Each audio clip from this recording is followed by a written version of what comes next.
Hola amigos de Juan Fernández, Chile y el Mundo.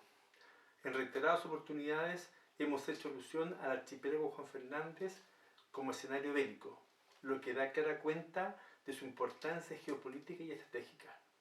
Es así como fue teatro de operaciones navales en las guerras del Imperio Español contra Inglaterra y los Países Bajos.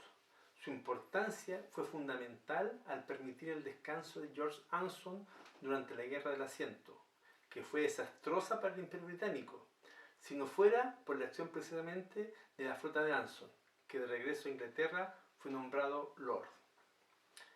Es necesario resaltar la importancia de la isla durante las guerras de independencia, verdadera guerra civil hispanoamericana, por ser de todos conocido que la isla fortificada recibió los patriotas desterrados, y luego, durante la República, durante su primer desafío de importancia, la guerra contra la Confederación Perú-Boliviana, fue visitada por la escuadra enemiga al mando del general Trinidad Morán, siendo la guarnición rendida por el oficial a cargo. Pero la tropa se rebeló y, armas en la mano, impidió el desembarco de las fuerzas perú-bolivianas.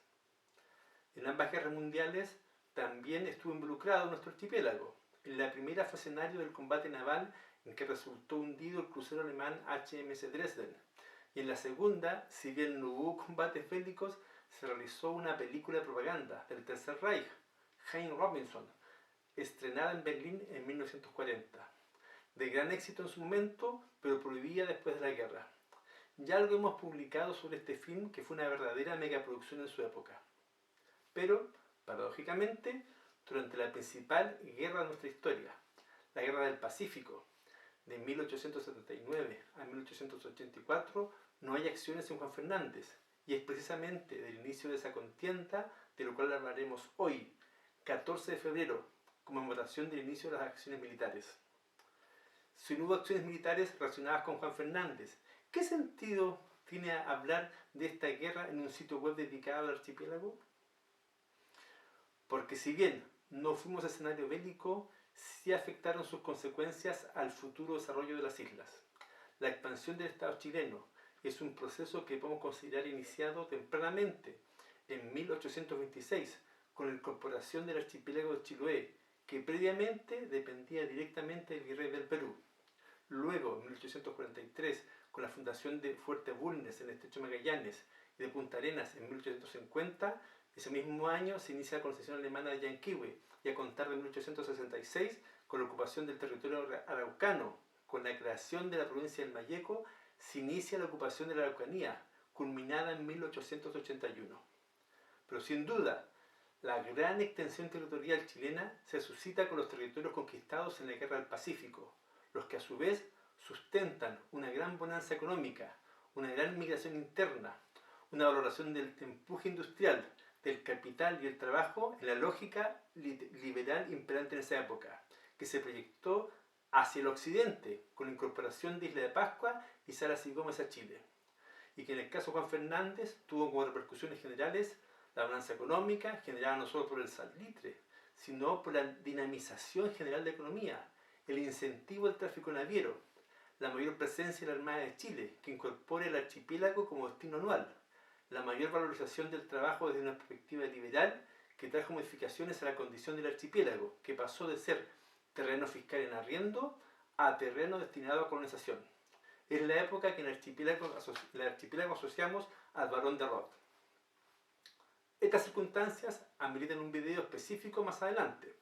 En esta ocasión, solo nos remitiremos al inicio de las acciones militares de la Guerra del Pacífico, con el desembarco en Antofagasta, un día como hoy, 14 de febrero, sus causas y antecedentes, para concluir con algunas de sus consecuencias. Como antecedente que generalmente se omite, pero que debemos explicar en detalle, es la situación política y económica del Perú en las primeras décadas de su independencia.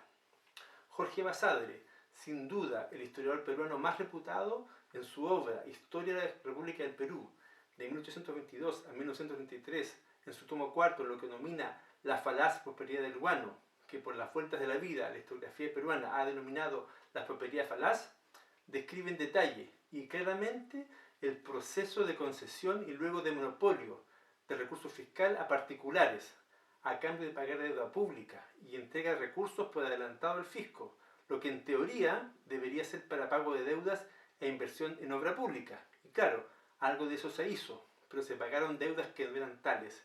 Se pagó sobreprecio en la construcción de ferrocarriles y a la larga, la corrupción y el cohecho fueron la tónica de ese periodo. Cabe hacer notar que en los inicios de este verdadero negociado era la casa Gibbs la encargada de vender en el extranjero el guano peruano. Coincidiendo con la decadencia de la industria del guano, irrumpe la explotación del salitre. Y no solo Perú se entusiasma con su potencial extractivo, también Bolivia y Chile inician exploraciones, coincidiendo en Atacama en territorio que estaba en disputa entre ambas repúblicas. Es así como en 1866 el empresario chileno José Santos Sosa adquiere una concesión del gobierno boliviano para la explotación de salina en Atacama, con la expresa condición de habilitar la caleta de la Chimba, que con el tiempo pasó a convertirse en el puerto de Antofagasta, y a contar de 1869 la concesión se hizo extensiva a todo Atacama, en forma exclusiva, por 15 años. Posteriormente se asoció con otras personas y amplió la concesión progresivamente hasta 1888, prorrogables, que además incluye el año 1872 la concesión para construir el primer ferrocarril de Bolivia, de Antofagasta a La Paz. Se incorpora a Casa Gibbs junto a otros capitalistas y es el inicio de la Compañía de Salitres y Ferrocarril de Antofagasta. Recordemos que en el año 1869 el Estado peruano firmó el contrato de Dreyfus, por el cual vendía anticipadamente 2 toneladas de guano que la Casa Dreyfus pagaba anticipadamente. Esa tremenda cantidad de dinero que sorpresivamente ingresa a las arcas peruanas se dilapida en coimas, pagos no justificados, tremendos sobreprecios en obras públicas, como acabamos de reseñar previamente. Y cuando empieza a decaer la demanda, el precio y la producción de guano, empieza a surgir la demanda por salitre. Y los políticos peruanos, ávidos de recrear las condiciones de expolio de recursos públicos que les permitió el contrato de Dreyfus, inventan una nueva manera de defraudar el interés fiscal y apropiarse del dinero destinado a cubrir necesidades nacionales. Es así como el 18 de enero de 1873 el gobierno peruano promulga la ley de estanco del salitre, por la cual el Estado inicia el proceso de apropiación de las salitreras y entrega a la Casa Gibbs la venta en el exterior de toda la producción de salitre peruana. Sí, la misma empresa encargada anteriormente de la venta internacional del guano peruano. Solo días después, el 6 de febrero de ese mismo año de 1873, Perú y Bolivia firmaron un tratado secreto de alianza, evidentemente en contra de Chile, ofreciendo unirse a la Argentina, pese a que Perú no tenía fronteras con Chile, pero Argentina no se unió a él, porque tenía conflictos de límites a su vez con Bolivia. En esa época, específicamente, el canciller del Perú, José de la Riva Agüero, el mismo que firmó el Tratado Secreto de Alianza con Bolivia, a través del embajador peruano en La Paz, insta al gobierno altiplánico a tensar el conflicto con Chile, pero, comillas, procurando siempre que el rompimiento de relaciones no lo haga Bolivia, sino que sea Chile quien se vea precisado a llevarlo a cabo, cierro comillas. Eso fue precisamente años más tarde lo que pasó y que dio inicio al conflicto bélico entre los 3 países. En diciembre de ese mismo año, de 1873, el gobierno peruano por ley expropia las salitreras de Tarapacá y paga en bono a 2 años plazo. Así de abusivas eran las autoridades peruanas con sus propios ciudadanos. El año 1874, Chile y Bolivia firman un nuevo tratado de límites, fundamentalmente debido a que no fue posible hacer cumplir a Bolivia sus compromisos de pago a medias de los beneficios o medianería entre los paralelos 23 y 25 que establecía el tratado de 1866. ¿Y por qué se implementó este sistema de medianería que nunca había sido usado en otros países para limitar sus fronteras? Porque en este caso, la explotación de los recursos naturales, que en su gran mayoría estaban en territorio reclamado por Bolivia, era realizada principalmente por capitales y trabajadores chilenos. Pues bien, en atención a ello, en el nuevo tratado de 1874, en su artículo 4, Chile renuncia a sus derechos territoriales al norte del paralelo 24, con la condición de que no se suban los impuestos a empresarios y ciudadanos chilenos por un plazo de 25 años, vale decir, hasta 1889. Y ahora entramos en la recta final de esta presentación. En diciembre del año 1876, el Estado boliviano entrega a John Meigs hermano de Enrique Meix, la concesión de salitreras en el Toco y de todo otro sitio que a futuro quedase en despueble, vale decir que estando actualmente en explotación dejase de hacerlo. ¿Quién podría, siendo la salitera un negocio tan bollante, dejar de explotarla? Aquí hay que hacer notar dos puntos. Todas las otras salitreras en territorio boliviano eran explotadas por capitales chilenos, consolidados en la Compañía de Salitres y Ferrocarril de Antofagasta. Además, John Meix compró la concesión en el territorio boliviano a nombre del gobierno peruano y el pago se hizo con vale vista de la casa Gibbs, la encargada por el gobierno peruano del monopolio de venta internacional del salitre en el mercado mundial. Al parecer, John Meix es el mismo hermano que compró la deuda de Henry Meix, obviamente depreciada, cuando huyó de California a Chile en 1854, luego que siendo concejal robase desde una caja fuerte gran cantidad de cheques firmados por el alcalde y los vendiese en valor menor al nominal. Ese es el origen de la gran fortuna con que llegó a Chile. Por lo visto, los hermanos Meix tienen experiencia previa en negocios turbios. En los meses que siguen a la compra del Toco, Henry Meix empieza a imprimir billetes en Perú para ser usados en sus trenes para pago de pasajes y fletes, contraviniendo la ley peruana, lo que le significó una serie de denuncias y graves advertencias del comercio al gobierno. Pero Meix se defendió diciendo que él no era banco y la prohibición de imprimir billetes era para los bancos. Él era un empresario ferroviario y la ley lo autorizaba a vender bonos para recaudar capital de inversión. Y esa fue la explicación para justificar la existencia de los billetes Meix, como se les llamaba, que a simple vista eran billetes y no bonos. Por muy burda que parezca la explicación, el 27 de enero de 1879 el gobierno peruano estableció el canje de los billetes de responsabilidad del Estado, de los bancos asociados y también los billetes Meix, por otros de emisión fiscal. Vale decir, al final el Estado peruano terminó de pagar la deuda de Meix con quienes compraron esos bonos billetes. Demasiada coincidencia, ¿verdad? Otra extraña coincidencia es que la filial de la casa Gibbs en Valparaíso advirtió a la casa matriz en Londres de la presión peruana para reducir la producción de salitre de la Compañía de Salitres y Ferrocarril de Antofagasta, de la que era accionista, siendo advertido por la dirección de la empresa que se exponía a la hostilidad de un gobierno vecino si mantenía los niveles de producción. Obviamente, esto era una maniobra especulativa del gobierno peruano para bajar la producción y así aumentar artificialmente el precio, lo que no podían hacer por la obstinada actitud de los empresarios chilenos en Bolivia.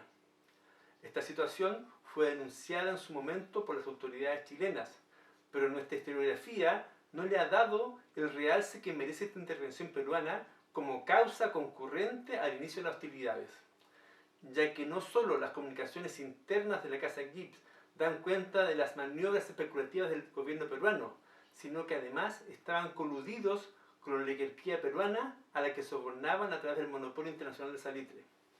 Es necesario destacar la investigación del historiador chileno Manuel Raves Mora, titulada La Casa Gibbs y el monopolio salitrero peruano 1876-1878, publicada por la revista Historia, número 41 del año 2008, donde da a conocer detalles que explican esta acción como una de las causas que dan inicio al conflicto bélico. Respecto de Enrique Meix, que era quien realmente estaba detrás de las acciones de su hermano John, es quien traspasa la concesión del Toco al gobierno peruano, quien a su vez lo nombra como contratista para que explote las referidas salitreras.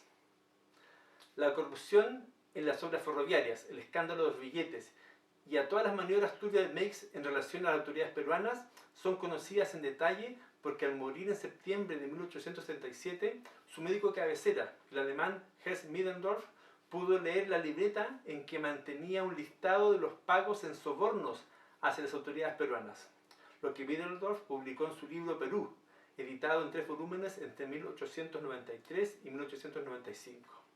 Cabe hacer notar que Middendorf es un gran admirador de la cultura y del pueblo peruano, siendo uno de los precursores de los estudios arqueológicos en el Perú, por lo que su versión es digna de todo crédito.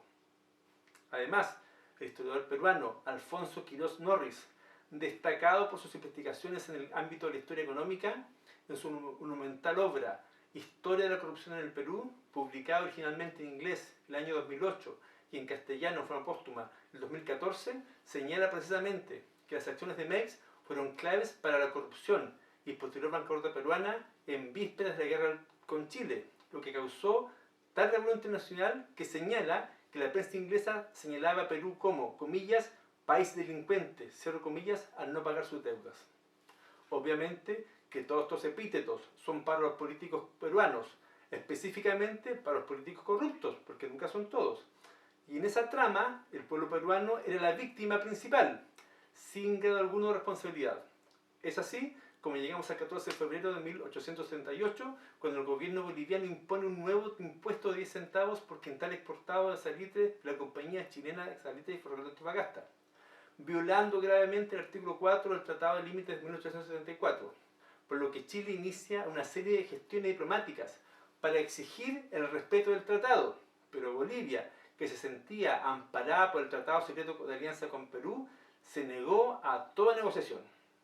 Cumplió el año de la ley que disponía el impuesto de los 10 centavos por quintal de salitre exportado, en vez de rematar los bienes de la empresa para pagar la supuesta deuda, lo que hace es cancelar la concesión. Y con eso queda en despueble. Y así el Estado peruano, a través de su testaferro, John Meiggs, se apropiaba del 100% de la producción mundial de salitre, soñando los políticos peruanos con subir los precios a niveles estratosféricos, regulando un descenso controlado de la producción y obviamente en el camino recibir su tajada. Pero claro, la historia, jalonada por la decisión del gobierno y el pueblo chileno, dijeron otra cosa. No fue una guerra fácil, en sus inicios la guerra se podía dar por perdida porque Chile tenía todas las estadísticas en contra, pero con disciplina, patriotismo y organización se pudo alcanzar la victoria, pero a un elevado costo.